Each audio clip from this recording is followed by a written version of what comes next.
What's going on, everybody? Welcome to this week's Lumix Live. We are, as you can see, back in my studio instead of out in the field. So basically, we just wanted to come back and recap and do just another one of these AMAs to basically just answer questions that we know we haven't really been able to answer over the last month since we've been focusing very heavily on the GH5 Mark II. If this is your first time ever joining one of these Lumix live streams, well, welcome. These are the events that we do every single week, every Thursday at 2 p.m. Eastern Time, where we'll either cover ultra technical deep dives into products, lenses, cameras, basically anything along those lines. Or we'll do interviews with photographers and videographers from different areas and specialities in the industry to just be able to get you guys a ton of information and answer questions that y'all might have. The normal things that we do, since we're back and I actually have like all my overlays and everything here, is I want to remind everybody about the Lumix Pro Services platform that we have in many different regions across the globe. We have the Lumix Pro Service here in the United States that is going to be offered in two different levels. You have the Red membership, which is the free level, which gets you registered for the 3-year warranty, gets you basically just an online platform for any kind of service issues that you may have with a camera as you're using them throughout the lifespan. And then we have the Platinum series, which is designed really maybe for a little bit more heavy-duty usage. If you're someone who's out working with these cameras day in and day out, and you really put them through the ringer, the paid tier offers you that 3-year warranty for manufacturer defects, just like the regular one does. But the Pro Service gives you a couple other, kind of nice benefits. You get 2-day turnaround with repairs for free shipping for next day. You get a welcome kit, a little bit nicer card. You get a really nice Peak Design custom strap that's got the Lumix Pro Service logo on it. You also get a direct hotline into Panasonic Lumix to help troubleshoot issues you may be having in the field. And then, 20% out of warranty repairs. So if you happen to drop a lens or break something that's not covered under warranty, you're protected a little bit there with that. And sensor cleanings and all that fun stuff. Since we're getting into, obviously, starting to travel a lot more and everyone's starting to actually be able to go out and use their equipment a lot more than just like what we've been doing over the last year. The Pro Service is going to be a really cool addition to get on, depending on the country that you're in. You can take a look at Lumix Pro Services online and check out what's available in your different region. Each area has different camera qualifications and different levels with service levels in each of them. So those are just the US ones.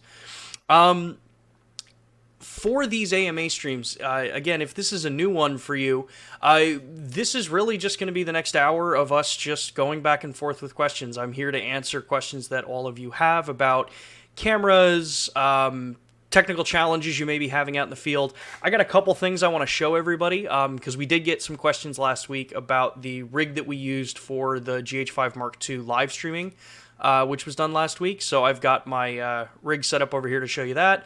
I've also got a really cool monitor to show you guys, linked up with the BGH1, because I see a couple people down here are BGH1 users. So this monitor I think will actually be a really cool addition for your kit. And then I got an S5 hooked up so I can address some of the other questions that I've seen that we've gotten over email on things from focusing modes, how to set certain stuff up. So, if you have a question during the stream, make sure to tag at Lumix Cameras before that question, as you can see a lot of people are doing in the chat already. It just helps me see those questions so I can actually address them while we're doing this. So, we're going to go right up to the top here and see what we've got. We had a couple of questions from Alan, which I will follow through here, Alan, and double check, see if we've gotten you kind of sorted out with that. I personally feel with that exposure setting with ISO 100 f13 at 400th of a second, even on a really bright day, you probably could be getting a very dark image, almost black, mainly because f13 is very stopped down. But we can keep going through on that as you post some more comments in there about it. Let's see here, another question here from Roger. Is there any stills photography news on the horizon, or is it all video related? Well, So most of the features and everything that I'm sure everyone who is a photographer has seen that we've been announcing is very video related. So things like the announcement with the firmware updates that are coming for the S5 and the S1 that's adding B-RAW over HDMI, so you're getting another flavor of RAW over HDMI with the camera. There's a lot more things that can be added in and done in the video space. So that's usually why you'll see a big, heavy push on that side, not just from us, but from a lot of manufacturers. The way end users are consuming content that we all generate is very heavily shifting towards video. So that's usually why we're seeing a lot of development on that side. Plus, it's also the area where you can make probably the biggest strides in newer formats that are coming out, newer technologies that are aiding in that kind of area. But as far as photography goes, some of the Lumix cameras, so like the S5, that has the live view composite function, which is a photo-specific function. We have the high-resolution modes, which are photo-specific functions. And a lot of those things are always being tweaked and improved generation after generation as they go up. Focusing systems are always being refined as they get better and better and better over time.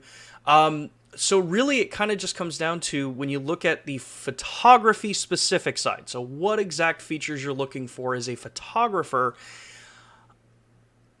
there really isn't a ton of things that would be earth-shattering at the moment right now. That doesn't mean that we're not always looking at new things to improve. There are always things that we're looking at and testing and seeing new ways we can advance things. Like with the firmware update, again, that's coming for the S1 and the S5. There is an additional plugin that was developed for Photoshop and Camera Raw. Well, actually, I think it's just Photoshop. That will now allow you to use the HLG photo mode, which is, it comes out as a proprietary format from the camera, that will actually allow you to work with those files in something like Photoshop, and I believe Lightroom as well. I haven't actually worked with the software yet, so that you can work with an actual HDR-ready still image and be able to non-destructively work with it and keep it in the proper color space with the proper flagging. So there are some cool things coming, but yeah, as a photographer myself primarily, it does feel at sometimes that, there's not a huge amount of updates coming in the photo side, but a lot of it is, we need to hear from all of you. If there are certain things that you're missing in cameras, I know a lot of people have commented with us about live view composite in cameras like the G9. We do hear those things, but the biggest thing to take away from a lot of that is that a lot of times those kinds of features can be very hardware dependent. So whether or not the camera can actually hardware-wise do it could be a roadblock as to why certain things don't get updated to older cameras. So hopefully that roughly answers your question. I would say from a photography standpoint, hang with the industry. It's just a matter of the fact that video is just the bigger side of the industry right now, and it's growing much more rapidly. Let's see here. What are the questions we got? Ruckus joining from Planet Earth. Welcome, Ruckus. Nicholas. Hey, Nicholas, how are you? It's been a long time since I was up in New Jersey. I met once at Unique. Are there plans to make a 2.8 version of the full-frame 16 to 35? I do not know. Honestly, I would love to see a 16 to 35 2.8 from the system for L-mount. We do have the F4, and there is a 14 to 24 from Sigma in L-mount as well. But I know that we have talked about lenses that are coming out in the future and some that are on the roadmap of what's coming out. So unfortunately, I just don't have any, kind of clear information as to whether or not that would be a lens that would come on the system just yet. Another question here. Ulrich's asking, question from Germany, welcome. When filming with the GH5 in auto ISO or auto aperture, the camera doesn't show what value is used. Is it possible that in the GH5 Mark II or other new cameras? So I can double check on the GH5 Mark II. I know that there are some differences in this camera as far as how things are displayed. Auto ISO, while you're filming, I believe does still show you, as I'm talking away from the microphone, sorry. If you're in Auto ISO, I believe it now does actually... Yeah, while I'm filming on this, so I just triggered recording on my GH5 Mark II, and it is showing me what ISO is active at that time. So it's 2000, 2500, jumps up back to 2000, 1600. So it does... the GH5 Mark II does have that information being shown. Aperture, I'm not sure. I don't have that all set up on here. But I can take a look, and we can address it in the comments after the stream. I'll drop a comment in the actual comments after the video. So hopefully that answers your question. Ruckus, any new autofocus updates in the pipeline for the S5? Well, every single time we put out a firmware update in cameras, usually there's, kind of refinements. Unless something is a major shift, that's usually why you wouldn't see something in a firmware update announcement. But at this time, I don't know of anything coming autofocus-wise just at this time. So, again, things always change in the future. I can only speak for what is available right now. Great Things is asking, will the S1 receive the Cinelike V2 and Cinelike D2 like the other BGH1 and S5 that would help with color matching a lot? I agree. That would help a lot with the S1. Truthfully, I don't know why that camera does not have those two particular color profiles, but our team does watch these streams, and we will continue to feed that up to the engineering team and the software team to see if there's anything that can be done to reprofile that sensor to have those. Adding color profiles sounds really easy, but it's not always the easiest, because a lot of times the sensors have to be profiled very specifically. Even if, the GH5 or the S1 and the S5 use a 24 megapixel sensor, very similar to each other, but what I don't know, at least what I can't comment on, is if it is the identical sensor between the two and the identical processing. There are usually processing differences between cameras that can compensate for, thermal design on a camera, just what the camera's capabilities are. So I don't know if that might be a limitation there, or a reason why it's not in there currently. But we'll pass it on. KG, was live view composite for the G9? We have been asking, and every time you guys do ask here, it does get seen by our team, so we will keep pushing for that one. Like I said before, I don't know if it is a hardware thing or what the deal is as to why that camera doesn't have it, but we always ask. Will saying, I'm loving the BGH1 for gimbal work on the fly. Is there a way to change the default video settings so that it's always recording the desired settings every time you turn it on? Theoretically, yes. The camera should be remembering what your previous settings were when you power it off, as long as you're powering it off correctly.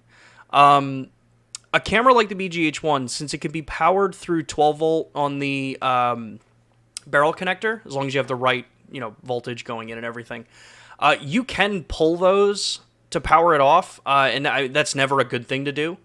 So sometimes you can run into where it just loses power because of either a faulty cable or something like that. And that might reset settings, but theoretically it should just be keeping whatever settings you had from the last time you shot with it. If it's not, hit us up in the chat, because I'd be curious to take a look at that. Where am I? Okay, here we go. Any new updates on the 24mm 1.8? Unfortunately, I don't have any new updates on the next, the 24 or the 35mm 1.8 that are eventually coming this year. It just haven't, honestly, just haven't seen it. We did just release the 50mm, which should be starting to ship soon. I know from looking in the forums, I know a lot of people are really highly anticipating getting their hands on that lens. Yeah, just kind of hang in there. The lenses are coming. I do know that much. I can confirm that much, that it's coming. Tim says, is Panasonic still saying the GH6 will be available to purchase before the end of 2021? Any idea of additional specs would be available? So we did announce that the GH6 will be coming by the end of 2021.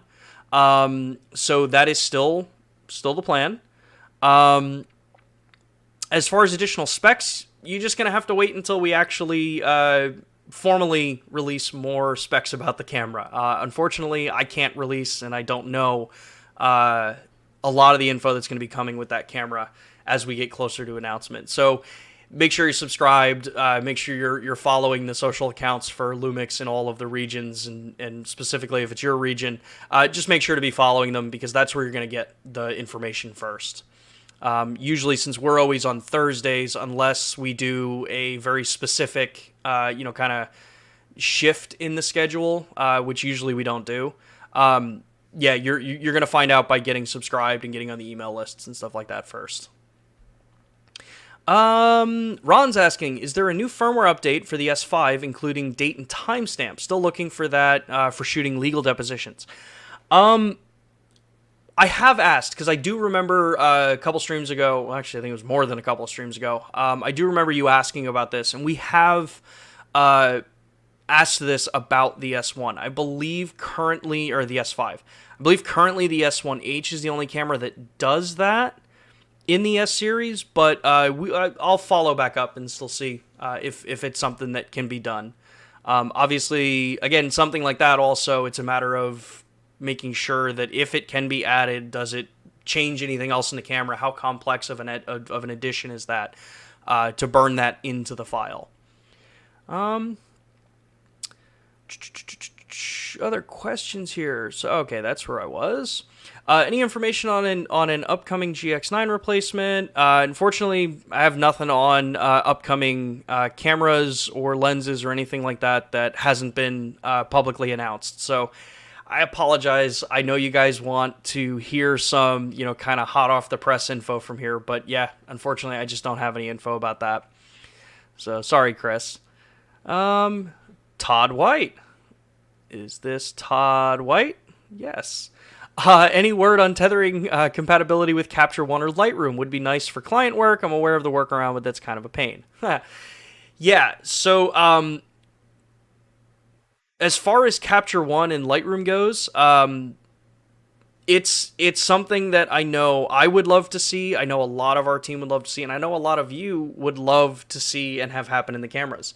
The best advice I can give right now is to, if you are a Capture One user and you really want the support there, or if you're Lightroom and you're using the direct integration, email those companies specifically, because a lot of the stuff, if you guys are aware, we do have a public SDK out for the S-Series cameras and some of the G-Series cameras that has USB control information.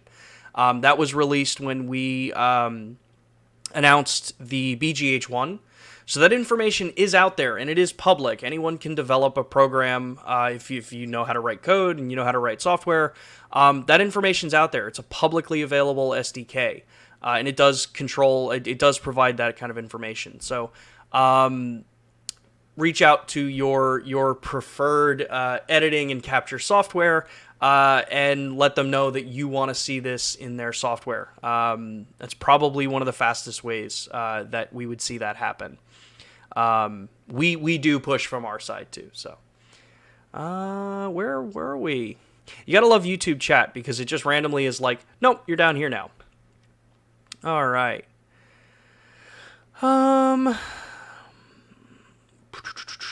Nicholas is asking, the S1H and the S1 have the ability to show battery percentage. The S5 only shows bars, not percentage. Can that be firmware updated, or are there hardware limitations? That is a hardware limitation. Batteries have to be able to communicate that information themselves. I had seen online some people asking, well, what about, V-mount batteries? Is it possible to have that kind of information translated over into the camera? And unfortunately, I believe the deal is that because this battery is smaller, it's that chip and the communication information just isn't there. So that's why the S5 doesn't do percentage for the battery remaining on it. Ruckus, when taking a custom white balance in the S5, does the gray card need to be in focus? And lastly, will there be a way for us to digitally zoom in to take custom white balance of a small gray card? So the gray card does not have to be in focus. In fact, it actually can help if it's slightly out of focus, because you get a more diffused actual gray card. So yeah, it definitely doesn't have to be in focus. You just want to make sure that that box is covered with the material. Personally, I have started using, and I don't know if I have it. I probably don't. I do have it. Give me 1 second.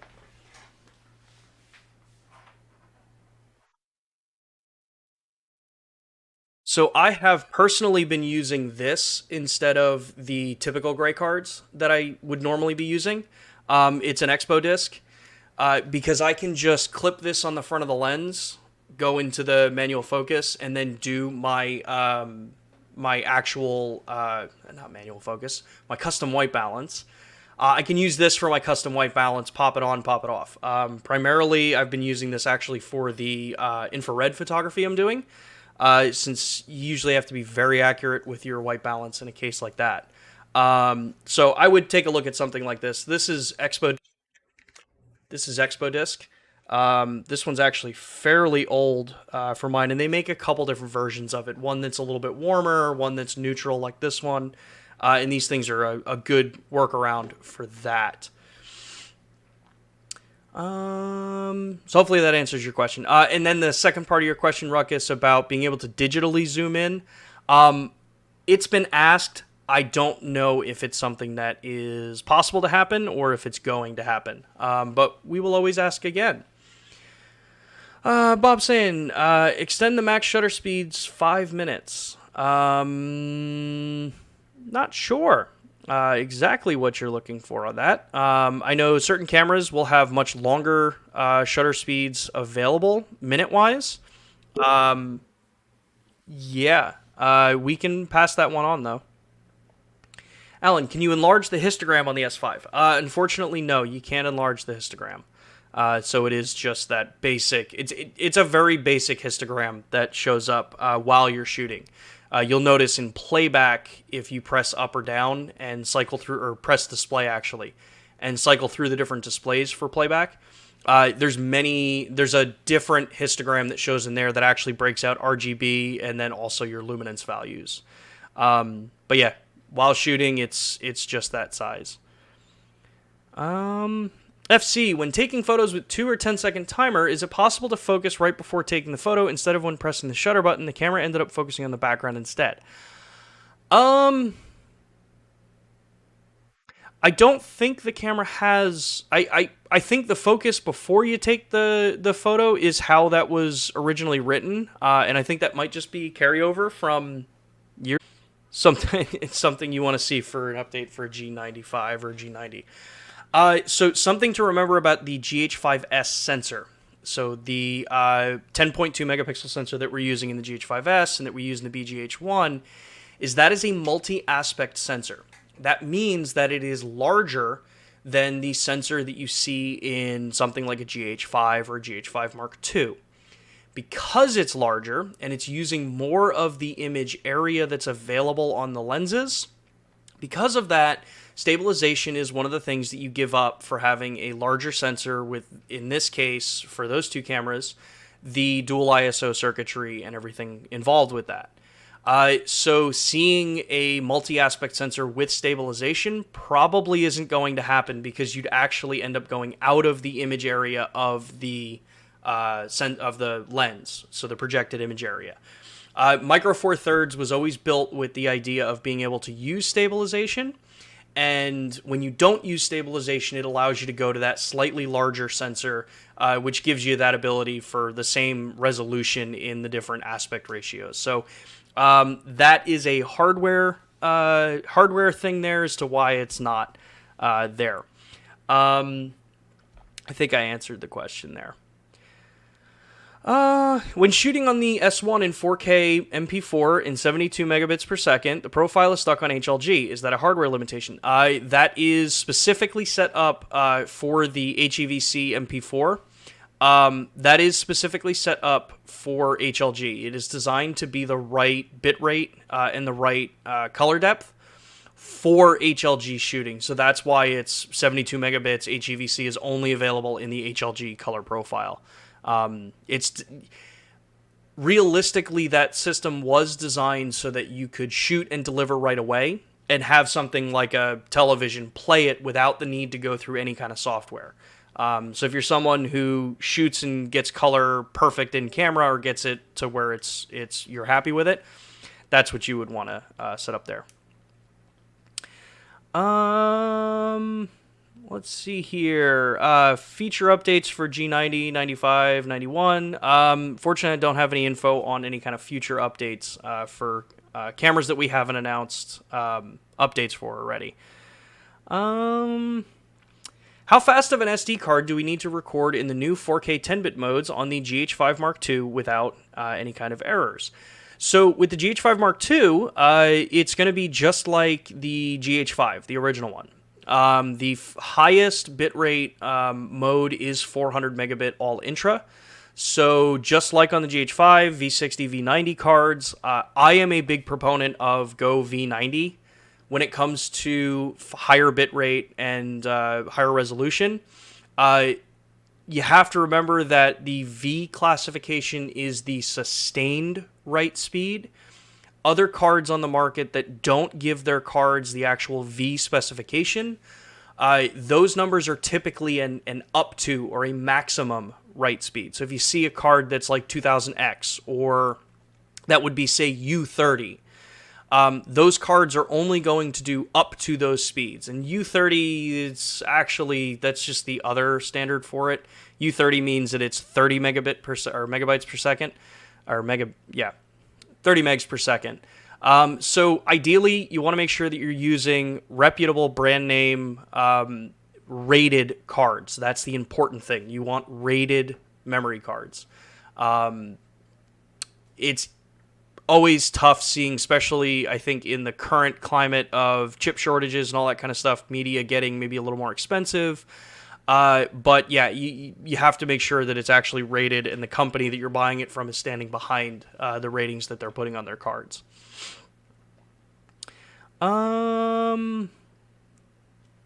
Keith, okay, that was answering someone else's question there. Let's see. Okay, this is a good one from Steve. The June 8th firmware update for the Micro Four Thirds lenses, the one that we did for the linear focus control on to basically prepare for the GH5 Mark II. The Nocticron and the 12mm Summilux were not on that list. So I don't have much information about, what's coming, if those lenses are even possible to do it. What I do know is that lenses have to have the correct internal hardware to provide the correct information, the positioning information for that ring. I do not know if the Nocticron or if the 12 Summilux do have that in their lenses, but know that, obviously as things go on and as more lenses come out and as we release more firmware updates for the cameras, know that we are, historically, we've always tried to add as much to existing cameras as possible and lenses as possible. When we did the Dual IS2 update on Micro Four Thirds lenses, there was usually a first batch, which were the easiest ones to get up to date. They were typically the newest lenses. And then as time goes on, other lenses can potentially get added into it. But as far as those two go, not 100% sure if it's a hardware limitation in those lenses or not. But stay tuned. We'll always give you guys more information as it comes out. Let's see here. Any way to add more FN buttons to the BGH1 rotating dial like on the GH5S? I have 2 of those. Love them, but not the most ergonomic in running gun situations. So I assume what you're referencing is actually setting up, that's hard to see with this, so setting up these buttons here to be custom function buttons. I would have to double check. I don't think you can on this camera, but I will double check on that. Otherwise, in certain cases, some buttons can't be assigned as a custom function button, mainly because if it was, and it was changed to something that will stop you from being able to use that functionality, you wouldn't want to have a camera get locked up into a mode because you changed a function button, and it's a kind of a core control button for it. That's usually why you won't see some buttons set up as a setup there. Let's see here. Good grief, YouTube is wreaking havoc with the stream's image quality today. Yeah, I have noticed the last couple of days that YouTube's, as far as I can tell, because I'm streaming out at a solid, what am I streaming out at? 8,000 kilobits, so 8 megabit. Yeah, I'm not sure. Every once in a while, YouTube and stuff like that just does not like streaming. Twitch does have a little bit better streaming compression, but we have been looking at trying to dual simultaneously broadcast over at Twitch as well. It just takes a little bit longer for us to open something like that up.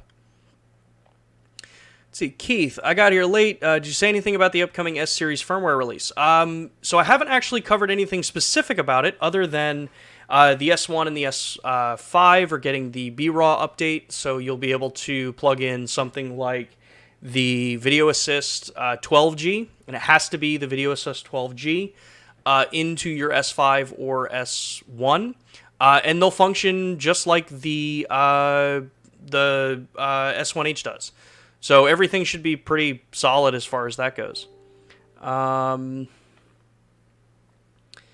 see here. There is also the other. So there is other updates coming in that will have the other color profiles for the photographers out there. L Monochrome S and L Classic Neo are coming to the S1, S1R, and the and the S1H. So those cameras are getting those color profiles. And then there's the new plugin for HLG Photo in with Photoshop for editing those images.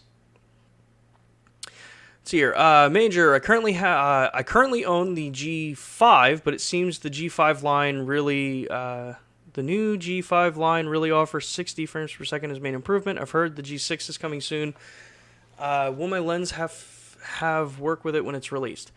So assuming you're saying that you have a GH5, the GH5 Mark II does have the Cinema 4K and UHD 4K 60p 10-bit is the improvement over the original camera. Thanks to the new processor. There's a lot of new focus system improvements there. There's the live streaming functionality on the GH5 Mark II as well. I would say best thing probably is to take a look at the videos that we've been posting over the last month in the chat. We cover everything about the GH5 Mark II over the last month. And we actually last week did the live stream from the GH5 Mark II downtown in Austin just by tethering into my mobile device's hotspot. So it gives you a really good feel of how the system's going to work. And the stream last week was actually at that was at the 8 megabit per second. There is one higher at 16, which gives you even cleaner looking video if you want to use it that way. Let's see here. Do you think the high resolution mode on the G9 will come to the GH5 Mark II? I have no idea if high resolution mode is going to be something that the GH5 Mark II has or can do. I have asked for it, and I know a lot of our other team members have asked for it as well. So we would keep you guys updated as soon as we get it there. And then now I'm seeing everyone commenting here about how the stream froze, and it looks like it is back now. So okay. Let's see here. I will get back to some of those other questions. I see a lot of people were asking about files on their cameras. I will address that a little bit later. I don't really have any new information for everybody, but we'll talk about it a little bit. Lost you for about 90 seconds when you were talking about Micro Four Thirds multi-aspect sensors. Okay, so I'll jump back to that real quick. The multi-aspect sensor in the GH5S and the BGH1 is larger than the standard Micro Four Thirds sensor, so it takes up more of the actual image area that the lens projects, which means that lens stabilization or sensor stabilization is not really possible because the sensor will move outside of the optic bounds that the lens is projecting. So a little bit of it's a trade-off. Either you go larger sensor or you go smaller with stabilization. Let's see here. Can we get a Mark II of the 24-70 lens with stabilization and non-telescoping zoom? I probably not anytime soon. Not that I would think of, but we'll take that and feed it into the engineers, the optics designers. Let's see here. Other questions. Just got here, so don't know if you covered it already. Is there an estimate on when the new GH5 Mark II will ship? They should be shipping incredibly soon, at least here in the United States. It's the only region that I can really comment on, just because that's the region that I obviously work for and that I follow closest. But they should be shipping any day now, at least from what I understand. I would love to be able to give you guys a specific date. But yeah, just keep up to date with the retailers that you may have pre-orders with. Keep in communication with them, and they'll be able to let you know exactly when you'll be able to get it. Let's see here. If I buy my camera from a registered dealer, but I live outside the US, am I eligible for Lumix Pro Platinum service? It's going to depend. Each region usually has their kind of covered areas. So where in the, like, so with the United States Lumix Pro service, it's in the continental United States. So it's in the I think it's called contiguous United States. For registration. If you're buying a camera from a region that is outside of where you live, technically I do not believe that qualifies, because the region where you're actually owning the camera isn't part of where that service would be covered. But if you check the website or contact in with the Lumix Pro Service email, for the region that you're looking to have covered, they can give you the clearest information as to whether or not your region would be covered or not in it. Suggestions for future high-end cameras. When display is flipped out, a second display underneath the main display to show waveform and histogram.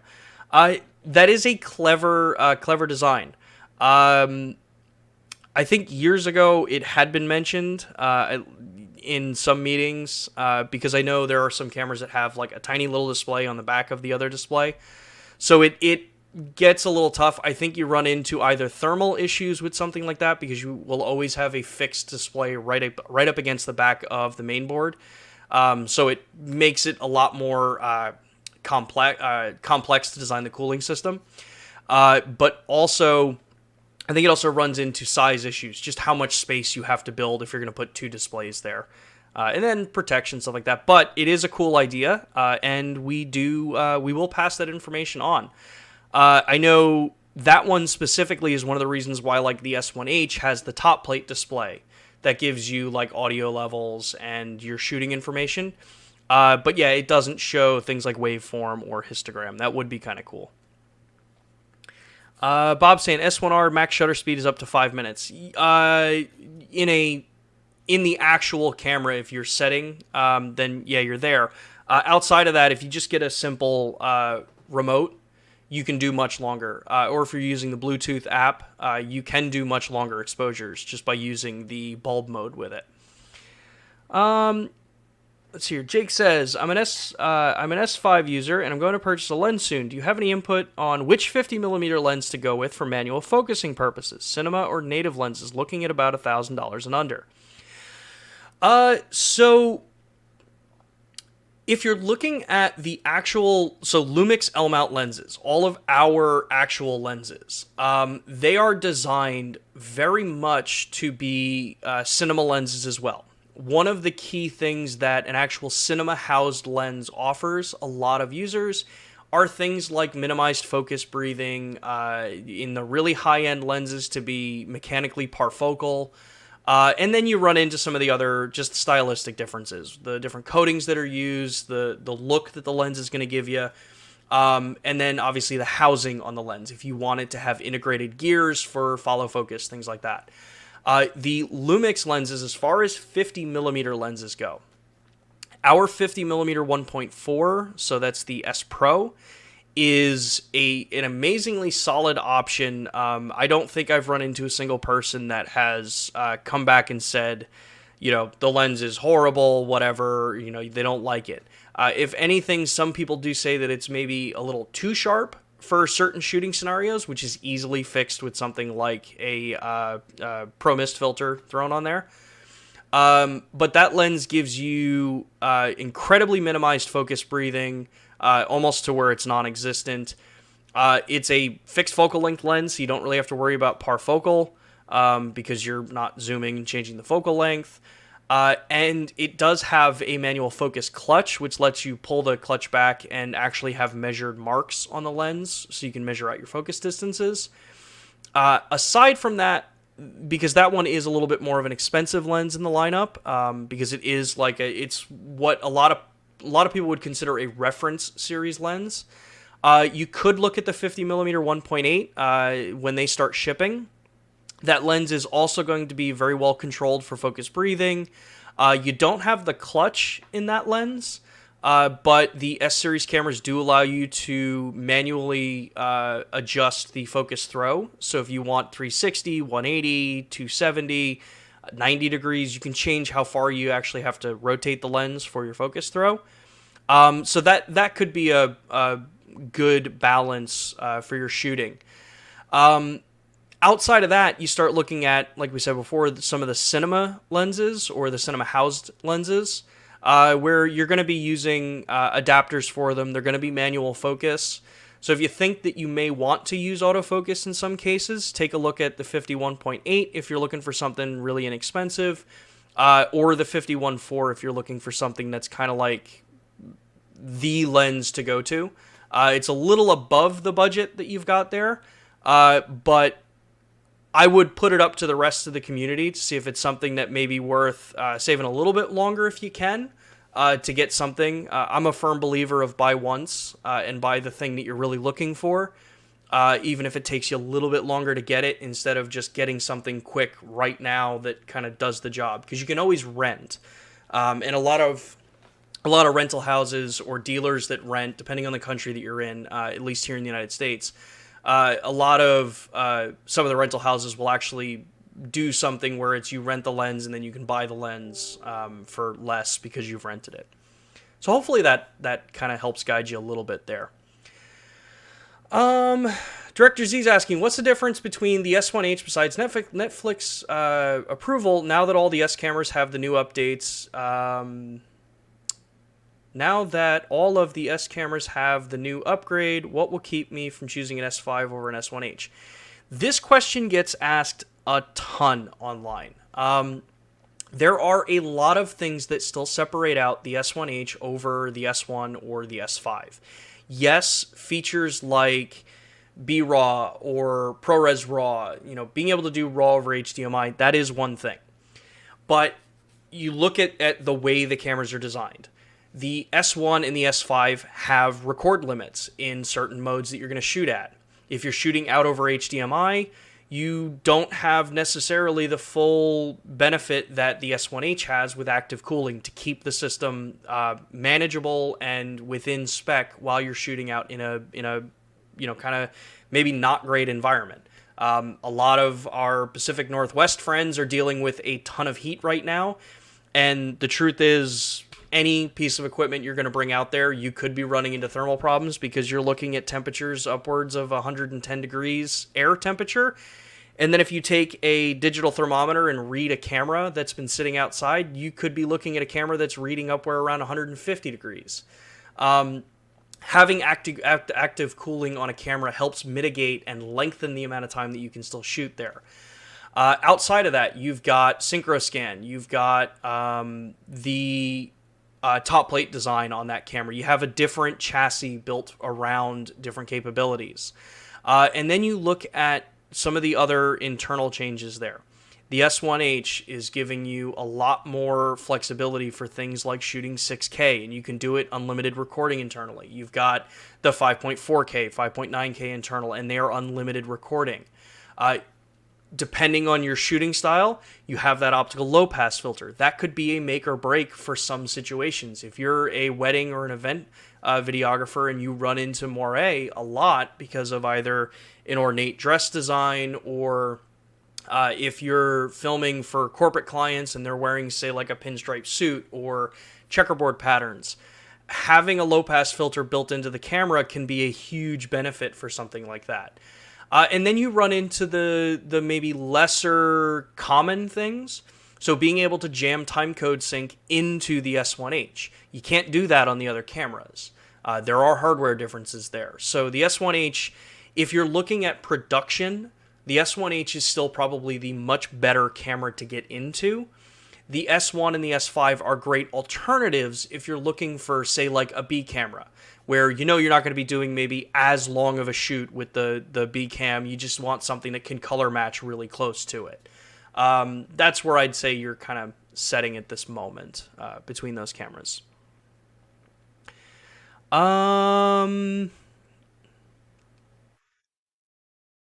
Let's see here. Someone asked twice why the S5 crops in 4K 60. Okay, so, well, the S5 crops in 4K 60 because that's the region that the 24 megapixel sensor that is in the S1, the S5, and the S1H, that's the region that can read out 4K 60p. It's as simple as that. It is sensor hardware, just what it can do. So that's what you get for 4K 60p at the time. Something to remember is that these cameras were developed not a ton of time ago, but at 24 megapixel and in this resolution category, there really isn't a camera that can do 4K 60p that's truly uncropped, that's truly full sensor width with the actual resolution of the camera. You either have to dump resolution way down with current sensor technology to get full sensor width 4K 60p, and usually you're giving up some other things. You're either going to have crazy rolling shutter, or you have to give up some things like bit depth. So at the moment, that's why the camera shoots Super 35 or APS-C, depending on how you classify that. That's why it shoots 4K 60p in that region. Great things. Will the UI be matched across the Lumix line? The soundbar, for instance, in the S1 is simple white bars. The BGH1 and S1H, it's gray, yellow, red. Small details, but consistent in UX. It is something that I know myself and a couple others have brought up, is if we're able to really unify certain things like that. I think it just comes down to just pipeline. When things are getting updated, if it's something that can be updated quickly or easily in previous cameras.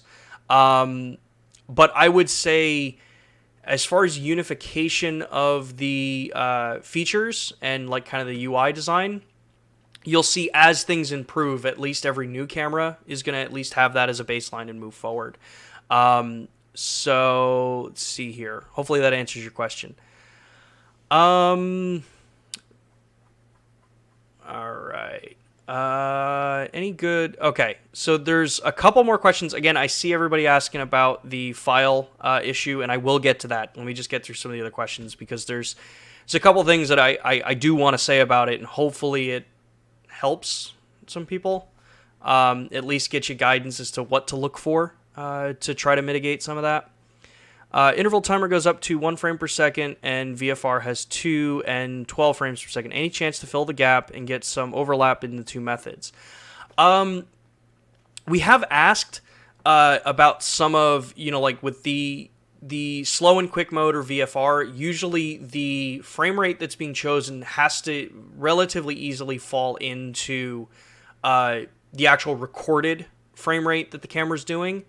So I don't know if you're ever going to get a very clear gap fill between 2 to 12 frames per second. But it is something that we can take a look at and bring up to the team, see if it is something that can be done easily, or if there's an actual reason why VFR doesn't do certain recorded frame rates that are being output. I think like I said, I think it has to do something with how that frame rate is divided into the actual output frame rate.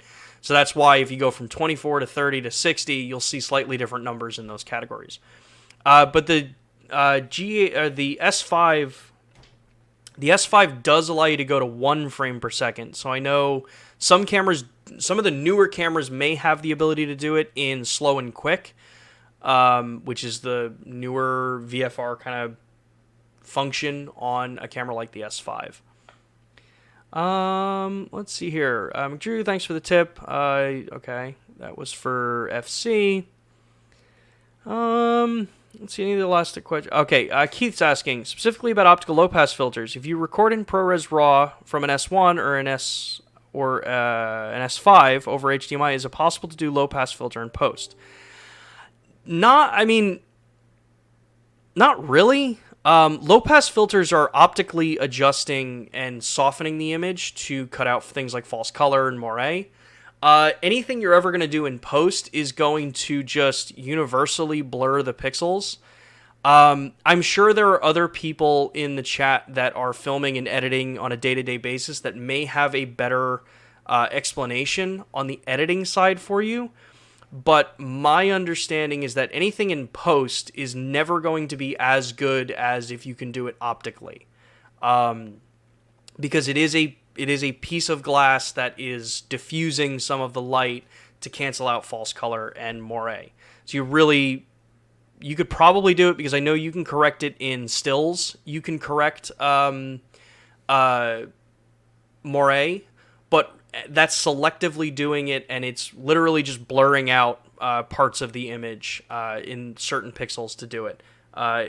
Low-pass filters are usually going to be very highly calibrated, and strength will depend on the brand that's putting it in front of their sensor stack. Okay, so I think that answers most of those questions. Like I said, I know a lot of you have been asking questions about files in your cameras, and let me just make sure I go back and look at a couple of the questions, because I see Adam has been asking, or Pizzazz asked. So as far as looking at having files that don't work or are not closed correctly, there's a couple of things that I can say right now. So obviously, Panasonic is always investigating. If you guys are bringing up an issue, we are always evaluating it, checking to see if we can actually reproduce the issue that someone is having online. But ultimately, it comes down to, we need, like any issue, there has to be information provided to the company that's trying to find a solution for the problem. Just posting on social media, or just posting on, social media or a forum, that's not actually really letting the company know that, what's going on with the issue. If you're actually having the issue, getting the information to the customer service teams in your region is the way you have to get us that information. There's only so much we can do by looking at online and happening to come across a post online and reporting it in. But yeah, if you're not reporting something to the company directly through customer service, it's near impossible for us to actually be able to follow up 100% and get everyone's concerns kind of addressed. With that being said, there have been, comments that we've made in the past about different memory cards. And I know that there's going to be a couple of people in the chat that are probably, their heads are spinning because I'm mentioning memory cards. You have to be making sure that you're using memory cards that are rated and actually performing at the spec that the manufacturer is stating that they are rated to. This is why I always point out, and I mentioned this earlier in the stream, make sure that you're buying from reputable brands, from reputable dealers that are standing behind the product that they have. If the card is spec'd to what it says that it is supposed to be, that it can record at this speed, then it should be perfectly fine, and it should be stood behind as far as that card goes. If you're seeing something where it says, the card is too slow, it's possible that there could be a defect with the card, where the controller that's telling the camera, hey, I can read and write at this speed, here's the information that you need to know what my capabilities are as a card. If something is not communicating right, then the camera's assuming something that the card may or may not actually be able to do, which can cause corruption there. So that can cause an issue, and now the file is either going to show up as 0 kilobytes, or it's going to show up with actual space there. that you can then work with some of the different recovery softwares out there to get it recovered. So as far as looking at, the actual cards that you want to look at, that's the big thing to make sure of. Make sure that the cards that you're buying are from reputable and that they're a reliable brand that you're working with. Again, like I said, I know a lot of people probably are tired of me saying that. We've said it a number of times, and we have pushed firmware updates for cameras like the S1H that have resolved the vast majority of issues that I know some users were having. Has it fixed everything 100%? Obviously, if some people are still having corrupt files, then no. But the question I would pose back is, have you communicated your local Panasonic customer service team and provided them the information of what happened, how you were using the camera when it happened, because that's really how you solve a lot of this stuff. It's as much information as you can possibly get. As an aside, yes, that's aperture blades and film tattoo. That was for one of the chats there. Outside of that, I know that there are software out there. If you're over on the Facebook groups, there are some software companies out there that can recover or fix what's called an MDT file. I don't have much more information at this current time, but know that as soon as we get information about it, we will be letting everybody know. But just know that we aren't sitting still on something like this. We are constantly addressing and reviewing, and as people feed us information, communicating with your customer service team, it allows us to be able to actually actively track down, in this use case, this is why it happened, or in this use case, this is why it happened. Information fed into the brand is what's going to be able to get past this. So I hope that's enough of an answer for you. I know it's probably not the answer that you may be looking for everyone that was asking about that issue, but that's just what I have that I can share with you guys at the time. So I apologize, there's no more info on that one. Let's see here. So before I go too far, because we're coming up on the hour after this, I mentioned that I wanted to talk about this monitor. So some of you that are BGH1 users may recognize the brand Portkeys. This is one of the external monitors that you can get for cameras like the BGH1 or S-series cameras. It's a solid little monitor. This one is the BM5-3WR, so this is the newer one. And there's a couple really, really cool things that this does specifically with the BGH1 that I think a lot of people don't necessarily realize. So if you'll notice on this particular setup, I've got obviously my HDMI cable coming out, I've got the camera control cable coming out, and I've got those plugged into the USB-C and the HDMI port on the camera. Now the reason for that is if I have my info display on, like I do here, and I swipe, I believe it's down, you'll see that there's an option here that says menu. And I don't know if you're going to actually be able to see it like this, because I can't, the downside is this doesn't have HDMI out, so I can't plug it into the converter to show you. But you have an option up here in the corner that says menu.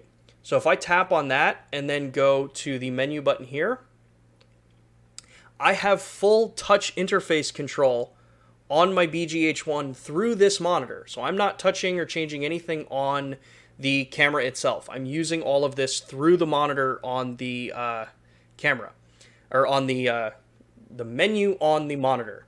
So they have a really cool ability using, like I mentioned before, that SDK that allows you to have camera control over USB. They've got that kind of worked out where I can actually be controlling my camera with a large 5-inch touchscreen that is, I believe, rated to 2200 nits, and actually be able to change all my settings and see it on the display while I'm shooting, and still have camera control in the sides here with their UI. So if you're looking for something and you've got a BGH1, this can be a solid monitor to get into if you're looking to be able to add a display to this, add something that's not crazy big. It's powered off NP batteries, so the kind of common NP batteries that everyone kind of sees there. Great things. This is the BM5WR, so this is the newer one that they came out that has the wireless control. I believe that wireless control was specifically for one of the Red cameras. But yeah, this has been a solid, fun monitor to use for a camera like this.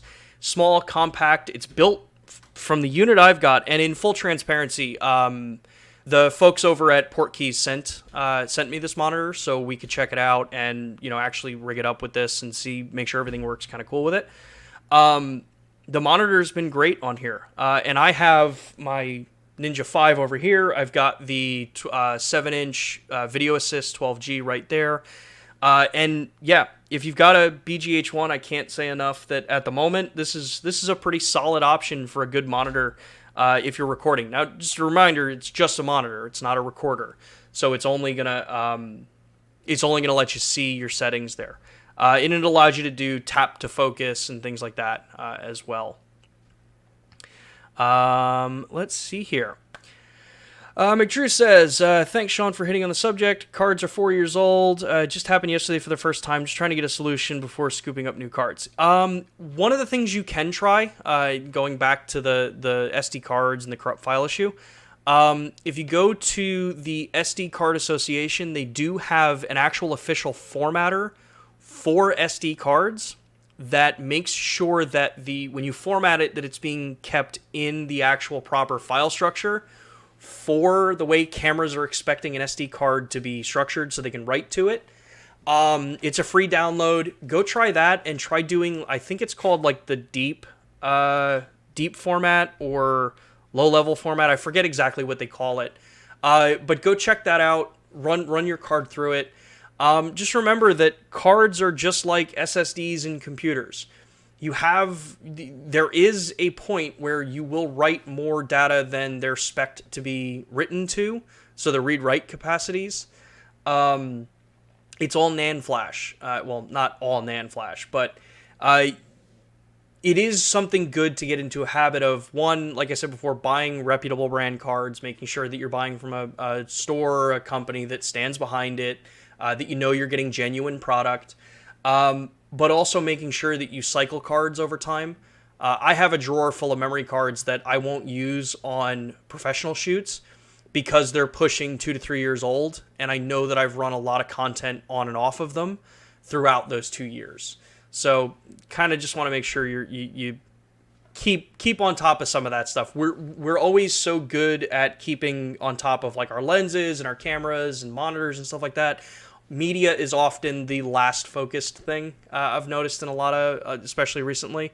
And it's usually because cost has gotten to where you can get good value in certain cards.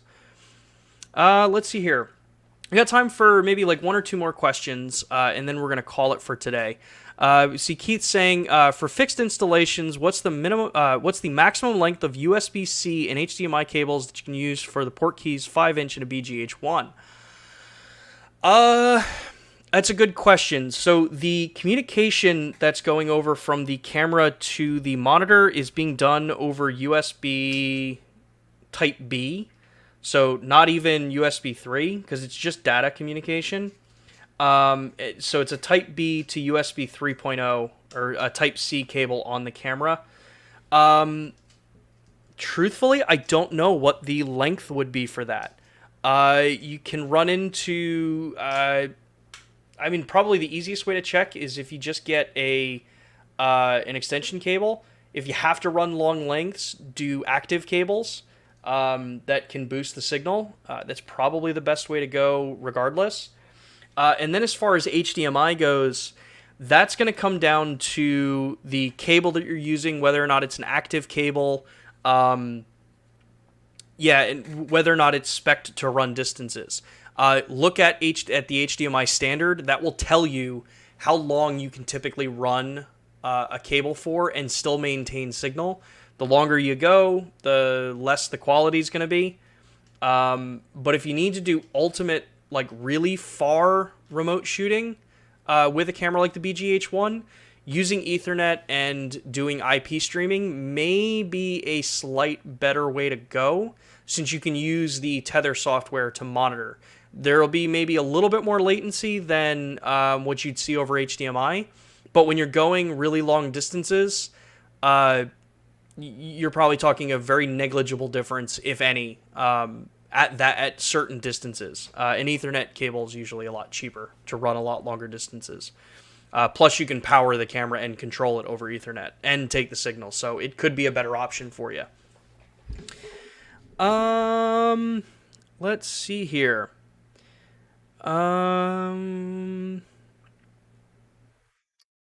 Okay, oh, just remembered. Recently got a Panasonic Leica 25mm 1.4 version 2. Are there some optional lens hoods that can be reversed for easier storage? Love that lens otherwise. As far as that goes, that will... You can always buy third-party lens shades for just different lenses that would screw into the filters. But a lot of times the included lens shade that comes with a lens is designed to basically as efficiently block the light in the right angles. So you may get a lens shade that can be reversed, but then you take a look at it and you realize that you're getting maybe more vignetting on that filter. So it's kind of...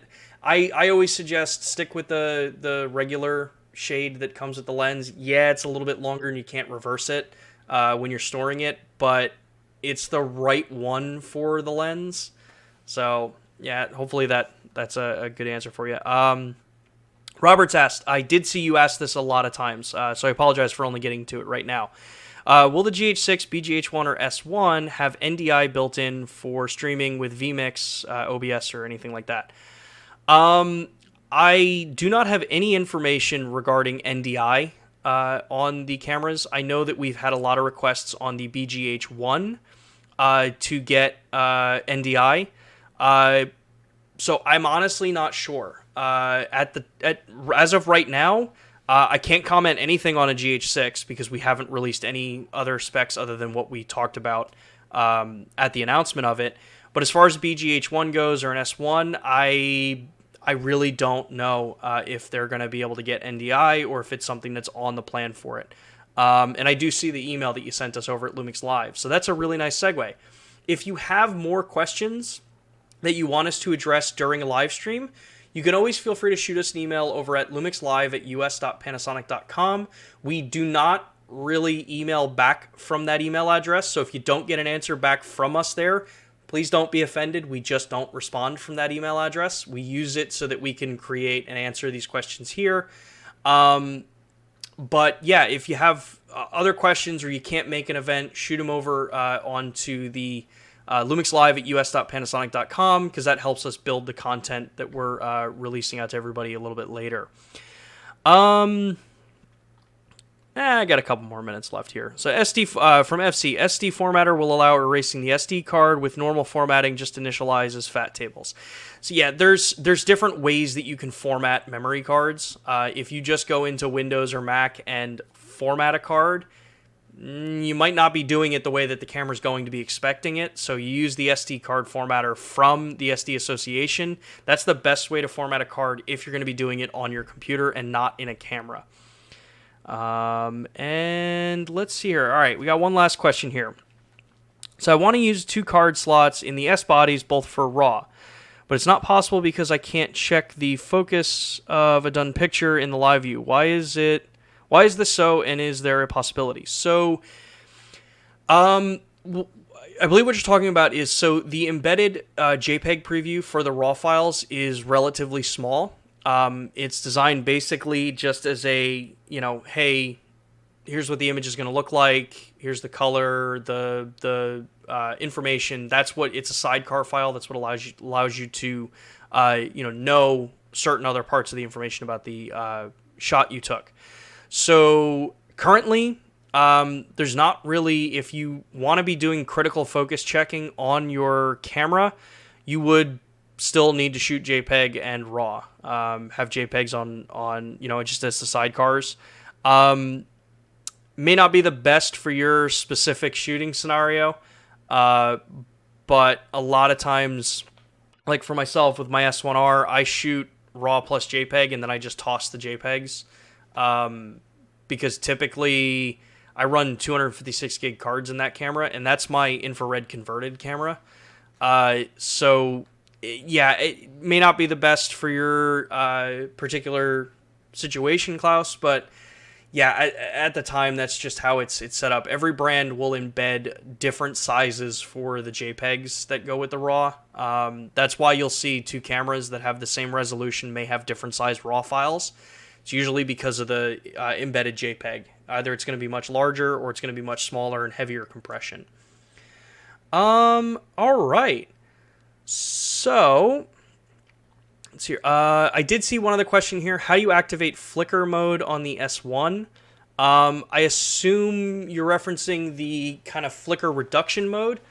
Since the S1 doesn't have synchro scan, it is the way you can do it is by turning video flicker on, which is going to require the camera to be in a little bit more of an automatic mode for shooting, for exposing in video. That way it basically adjusts the shutter speed to kind of balance some of that stuff out. So unfortunately there's not really a synchro scan mode on the camera, but when you're shooting video and you're in a little bit more of an automatic mode, usually you can turn on the flicker adjust. And again, it usually has to be, like I said, in a more automatic mode to do it. All right. So that was an hour of me just rambling on and answering everyone's questions. Hopefully I got through the bulk of them here. If I missed your question and you didn't have at Lumix cameras before it, I apologize. But we always try to do these AMA streams at least once a month, or as close to once a month as we can, to kind of act as a catch-all, because we know that there's tons of questions that come up throughout the regular sessions that we do. Sorry, I just saw the one last question here. Hi, Panasonic explained in the press release that if B-RAW would be popular in the S1H, they would release it in other cameras too. If that's something, if that is likely to happen this year, well, if you caught the announcement that we made, was it last week or a little bit before? Blackmagic RAW is coming to the S1 and the S5 on July 13th, I believe, and that's Japan time, so I think July 12th or 13th. So it's coming this month. So again, because everyone asked, it's coming.